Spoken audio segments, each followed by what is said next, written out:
ओम नमो भगवते वासुदेवाय। हर हर महादेव। स्वागत है आप सभी का हमारे चैनल पर। आज के इस वीडियो में हम आपको सुनाएंगे पूर्णमासी व्रत की कथा। कथा आरंभ करने से पहले आपसे अनुरोध है कि अगर अभी तक आपने चैनल को सब्सक्राइब नहीं किया है, पहली बार चैनल पर आए हैं, तो चैनल को सब्सक्राइब करके बेल आइकन पर क्लिक कर लीजिए। और अगर आज की कथा आपको अच्छी लगे तो लाइक अवश्य करिएगा, क्योंकि आपके लाइक से हमें ये पता चलता है कि आपको हमारा वीडियो पसंद आया। तो चलिए अब हम शुरू करते हैं पूर्णिमा के व्रत की कथा। द्वापर युग में एक समय माता यशोदा जगत के प्राणियों को नाना प्रकार के क्लेशों से एवं विपत्तियों से पीड़ित देखकर उनके दुख से दुखी होकर उनका कल्याण करने की भावना से नंदनंदन ब्रजचंद मुरली मनोहर भगवान श्री कृष्ण जी के पास जाकर अति प्रेम से बोली कि हे गोपाल, तुम ही सारे संसार के उत्पन्न करता एवं संहार करता हो। तुम्हारी ही अनंत प्रभा से सूर्य और चंद्रमा जग को प्रकाशित करते हैं। तुम्हारी ही दया बिंदुओं से क्षुद्र सागर अपार जल से परिपूर्ण रहता है। गंगा की पवित्रता भी तुम्ही से है, आकाश की अखंडता भी तुम्ही से है, और अग्नि की परम प्रचंडता तुम्ही से है। हे मधुसूदन, आज मैं जगत के प्राणियों में किसी को रोग से, किसी को दरिद्रता से, और किसी को वैधव्य से, और किसी को निर्धनता के प्रभाव से पीड़ित देखकर हृदय मेरा व्याकुल हो गया है। हे सर्वेश्वर, आप ये जगत के प्राणी मात्र के दुख का निवारण करने वाले हैं। कोई सुगम उपाय बताने की कृपा कीजिए, जिसके द्वारा जगत के प्राणी दुख, दारिद्र्य, इन व्याधियों से छुटकारा पाकर सुखी हो जाएं। माता यशोदा के सौंदर्यपूर्ण वचन सुनकर परम प्रफुल्लित होकर यदुनंदन कहने लगे कि हे माता, जगत कल्याण की भावना से ओतप्रोत आपका ये प्रश्न मन को आनंदित करने वाला है। हे माता, अब मैं आपके समक्ष पूर्णमासी व्रत का वर्णन करता हूँ, जिसके करने से नारियां वैधव्य की व्याधि से मुक्त हो जाती हैं, पुरुष दरिद्र एवं निर्धनता आदि अनेक अनेक कठिन कलेशों से निर्भय हो जाते हैं, और उन्हें सुख संपत्ति आदि अटल सौभाग्य की प्राप्ति होती है। इस व्रत में प्रातःकाल ब्रह्म बेला में शय्या त्याग कर शौच आदि नित्य कर्म करके शुद्ध सफ़ेद वस्त्र धारण करके पूजन सामग्री एकत्रित करके आम के पत्तों से युक्त कलश एवं गणेश जी की प्रतिमा स्थापित करके स्वस्ति वाचन करें। गणेश जी की पूजा करके मनोकामना पूर्ति के लिए प्रार्थना करें। इसके बाद कथा सुनें और आरती करें। भगवान श्री कृष्ण के मुख से इस प्रकार के व्रत का विधान सुनकर माता यशोदा बोली, हे मधुसूदन, पूर्व काल में किसने इस व्रत को किया, उसका व्याख्यान करने की कृपा कीजिए। माता यशोदा के ऐसे वचन सुनकर नंदनंदन बोले, पूर्व काल में वैभव से परिपूर्ण कार्तिका नाम का एक महानगर था। उस नगर के राजा का नाम नंददास था, और उस नगर में धनेश्वर नाम का एक ब्राह्मण रहा करता था। उसकी परम सुशील पत्नी का नाम रूपवती था। वह दोनों प्राणी उस नगर में अत्यंत प्रेम के साथ जीवन व्यतीत कर रहे थे। उनका घर धन धान्य से परिपूर्ण था, किसी प्रकार की कोई कमी नहीं थी। उन दोनों को केवल एक ही दुख था कि उनके कोई संतान नहीं थी, जिसके कारण वे दोनों सदैव उदास रहते थे। एक समय की बात है कि उस नगरी में एक महान तपस्वी साधु आया। उस साधु का नित्य नियम था, वह प्रातः भिक्षा के लिए निकलता और धनेश्वर के पास पड़ोसियों के भवन से भिक्षा मांगता था और वापस चला जाता था। परंतु धनेश्वर के घर से उसने कभी भिक्षा नहीं मांगी।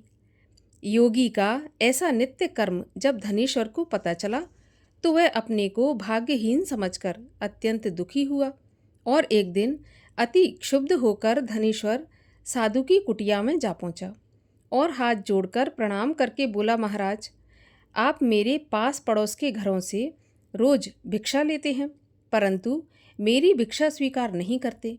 हे महात्मन, मैंने ऐसा कौन सा अपराध किया है जिसके कारण आप मेरे घर की भिक्षा नहीं लेते? तब साधु बोला, निसंतान व्यक्ति का अन्न पावन नहीं होता, उसके ग्रहण करने से पातक लगता है। इस कारण मैं तुम्हारे घर से भिक्षा नहीं लेता हूँ। साधु के ऐसे वचन सुनकर धनेश्वर की आंखों से आंसू बहने लगे और वह रोता हुआ साधु के चरणों में लेट गया और बोला, हे महाराज, आप सर्वज्ञ हैं, तीनों काल, भूत, भविष्य, वर्तमान की ज्ञाता हैं।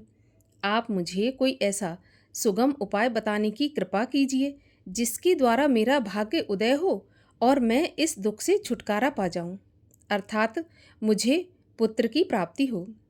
धनेश्वर के ऐसे आर्त वचन सुनकर थोड़ी देर विचारमग्न रहने के बाद योगी बोले, हे ब्राह्मण, तुम महामाया चंडी देवी की उपासना करो। उनकी परम कृपा से तुमको अवश्य ही पुत्र लाभ होगा। योगी का ऐसा आदेश पाकर धनेश्वर ने अपने घर आकर सारा हाल अपनी पत्नी को सुनाया और उससे परामर्श करके अपना घर त्याग कर तपस्या के लिए वन में चला गया और निराहार रहते हुए श्रद्धापूर्वक चंडी की उपासना करने लगा। इस प्रकार निराहार तपस्या करते हुए जब 20 दिन व्यतीत हो गए, तब 21वें दिन रात्रि के समय स्वप्न में चंडी देवी उसे दर्शन देकर बोली, धनेश्वर, तेरे एक पुत्र होगा, परंतु वह 16वें साल में काल कल्पित हो जाएगा। तब धनेश्वर हाथ जोड़कर बोला, हे जगत जननी, आप मुझे कोई ऐसा उपाय बताने की कृपा कीजिए जिससे वह पूर्ण आयु प्राप्त कर सके, असमय मृत्यु के भय को प्राप्त ना हो। तब चंडी देवी बोली, तुम दोनों पति पत्नी यदि 32 पूर्णमासी का व्रत श्रद्धापूर्वक करो तो तुम्हारी पुत्र की आयु लंबी होगी और वह चिरायु हो सकता है। तब धनेश्वर बोला, हे माता, इसकी विधि क्या है? तब देवी बोली, संपूर्ण दिवस निराहार रहने के बाद संध्या को एक आटे का दीपक बनाकर स्वच्छ रुई की बत्ती एवं घी के संयोग से प्रज्वलित करके विधि पूर्वक शिवा सहित शिव का पूजन करना। इस प्रकार 32 पूर्णमासी का व्रत करने से पुत्र चिरायु हो जाएगा। अब तुम्हें पुत्र होने का उपाय बताती हूँ। प्रातःकाल तुमको सामने वाले आम के वृक्ष में एक सुंदर फल लगा दिखाई देगा। पेड़ पर चढ़कर तुम उसे तोड़ लाना और जिस दिन तुम्हारी पत्नी ऋतुकाल के पश्चात स्वच्छ हो तो उसे खिला देना। इससे तुम्हारी सभी कामना पूर्ण होगी। इतना कहकर देवी अंतर्ध्यान हो गई। प्रातःकाल देवी के कहे अनुसार सामने ही आम के पेड़ पर सुंदर फल को लगा देखकर धनेश्वर पेड़ पर चढ़ गया और सावधानी से फल तोड़कर नीचे उतर आया। फिर प्रसन्नता के साथ अपने घर जाकर सारा हाल अपनी पत्नी को सुनाया। दैवयोग से उसकी पत्नी उसी दिन ऋतु स्नान के बाद स्वच्छ हुई थी। उसने शंकर जी को बार बार स्मरण करके वह फल खाया और देवी की परम कृपा से गर्भवती हो गई। 9 महीने के बाद 10वां मास प्रारंभ होते ही उसके एक चंद्रकांति के समान सुंदर एवं स्वच्छ पुत्र उत्पन्न हुआ। देवी की कृपा होने के कारण दोनों पति पत्नी ने उसका नाम देवदास रखा और प्रेम से उसका पालन पोषण करने लगे। अब वह बालक चंद्रकला के समान बड़ा होने लगा। देवी की कृपा से वह बालक पढ़ने लिखने आदि सभी कलाओं में निपुण था। जब वह 7 बरस का हुआ तो धनेश्वर ने अपनी पत्नी को पूर्णमासी व्रत का स्मरण दिलाया और दोनों पति पत्नी नियम पूर्वक पूर्णमासी का व्रत करने लगे। इस प्रकार धीरे धीरे 15 वर्ष व्यतीत हो गए और देवदास ने 16वें वर्ष में पैर रखा। तब धनेश्वर अपनी पत्नी से बोला कि देवी के कथन के अनुसार देवदास 16 साल का होते ही काल कल्पित हो जाएगा, किंतु ये हम अपनी आँखों से कैसे देख सकेंगे? मेरा हृदय तो अभी से विदीर्ण हो रहा है। तब पत्नी ने परामर्श दिया कि मेरी राय से देवदास को उसके मामा के साथ शिवनगरी काशी भेज दिया जाए और वहीं रहकर विद्या अध्ययन भी करेगा और जिन भगवान शंकर की कृपा से हमें ये प्राप्त हुआ है वही इसे पूर्ण आयु भी प्रदान करेंगे। इस प्रकार आपस में विचार करके देवदास के मामा को बुलाकर दोनों को काशी के लिए रवाना किया और दोनों माता पिता उसकी कुशलता की कामना के लिए पूर्णिमा का व्रत करते हुए दिन व्यतीत करने लगे। देवदास अपने मामा के साथ काशी पाठशाला पर चला गया और कई दिन बाद एक नगर में जा पहुंचा। जब तक शाम हो गई थी, अतः दोनों मामा भांजे एक धर्मशाला में जाकर ठहरे। उसी धर्मशाला में एक बारात आकर ठहरी। देवी प्रेरणा से जब भावर का समय आया तो कुछ देर पूर्व ही दूल्हे को पक्षाघात का प्रबल आक्रमण हुआ। दूल्हे के पिता आदि संबंधी सब अत्यंत विकल हो गए। तब किसी ने परामर्श दिया कि इसी धर्मशाला में एक कमरे में वर के समान ही एक युवक ठहरा है, उसे किसी प्रकार से संतुष्ट करके उसी के साथ भावरें डलवा दी जाएं और अन्य जो भी कार्य होंगे वह दूल्हे के साथ हो जाएंगे। सबकी सम्मति से लड़के के पिता ने देवदास के मामा के पास जाकर निवेदन किया कि अपने भांजे को कुछ देर के लिए मुझे प्रदान करें, जिससे मेरे पुत्र का विवाह कार्य संपन्न हो सके। तब उसके मामा ने कहा कि कन्यादान के समय मधुपर्क के अतिरिक्त जो भी कुछ मिलेगा वह मैं ले लूँगा। यदि आपको यह बात स्वीकार हो तो मेरा भांजा आपके कार्य के लिए प्रस्तुत है। वर के पिता ने उसका यह प्रस्ताव तुरंत ही स्वीकार कर लिया और देवदास को दूल्हा बना दिया।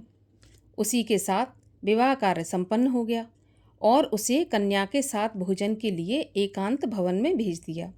किंतु देवदास संकोच के मारे भोजन नहीं कर सका और मन में विचार करने लगा कि यह दूसरे की स्त्री और इसके साथ भोजन करने से इसका धर्म नष्ट हो जाएगा।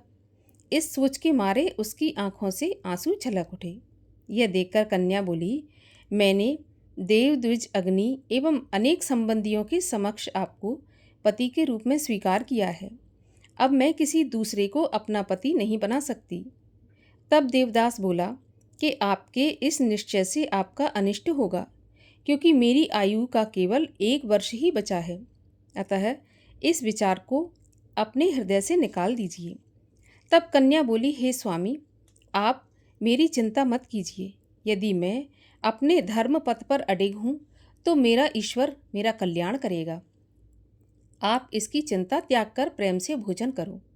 तब देवदास ने उसके साथ भोजन करके शयन किया और प्रातःकाल ब्रह्म बेला में ही शैया त्याग कर पत्नी को जगाया और उसे दुपट्टा प्रेम पूर्वक प्रदान करके बोला कि हे भामिनी, अब मैं तुमसे विदा होकर जनवासी में जा रहा हूँ। यदि परमात्मा की कृपा से जीवित रह गया तो अवश्य मिलूंगा। वैसे मेरी मृत्यु और जीवन जानने के लिए तुम अपने भवन में एक उत्तम सुगंध वाली नवपल्लिका का पेड़ लगाना और उसे नित्य प्रति अपने हाथों से सींचना। जब तक वह पेड़ हरा भरा फलता फूलता रहे तब तक तुम मुझे जीवित समझना। कदाचित वह पेड़ मुरझाकर सूख जाए तो जान लेना कि मैं अब इस संसार में नहीं रहा। अतः संतोष के साथ मर्यादा का पालन करना। इतना कहकर पत्नी से विदा होकर देवदास अपने मामा के साथ जा पहुंचा और दोनों मामा भांजे उसी समय काशी यात्रा पर चल पड़े और कुछ काल के बाद काशी जा पहुँचे। इधर सवेरा होते ही बारात विदा की तैयारी होने लगी और समस्त बारातियों एवं वर के साथ वर का पिता मंडप में जा पहुंचा। तब उस कन्या ने वर को देखकर अपने पिता को अपने पास बुलाया और बोली कि आपने जिस वर के साथ मेरा विवाह किया है ये वो नहीं है, अतः यह मेरा पति नहीं है, मैं इसके साथ नहीं जाऊंगी। तब तो सभी बाराती बिगड़कर बोले, तुम्हारी शादी इसी के साथ हुई थी, तुमको चलना पड़ेगा। तब कन्या बोली, मैंने कन्यादान के समय कुछ आभूषण वर को दिए थे, वह दिखाइए, और मैंने क्या क्या गुप्त बातें बताईं इसे वह भी सुना दे। यदि ये सत्य होगा तो मैं जान लूँगी। कन्या के ऐसे वचन सुनकर पक्षाघात से पीड़ित वह वर लज्जित हो गया और समस्त बारातियों के साथ बारात वापस चली गई। काशी जी में निवास करते हुए 1 वर्ष होने को आया तो एक दिन काला सर्प उसे डसने की कामना से उसके कमरे में आया। देवदास उस समय सो रहा था, अतः उस सर्प का आगमन जान नहीं सका और उस सर्प के प्रभाव से देवदास के आसपास की सारी धरती काली पड़ गई। परंतु उस विष का प्रभाव देवदास पर नहीं हुआ, क्योंकि उसकी माता 32 पूर्णिमाओं का अपना संकल्प पूरा कर चुकी थी। अतः देवदास के प्राण नहीं निकले और वह जीवित रहा। सांप के निष्क्रिय होने का समाचार जब यमराज को ज्ञात हुआ तो वह अपने वाहन पर सवार हो देवदास के प्राण लेने को चले। रात्रि का समय था।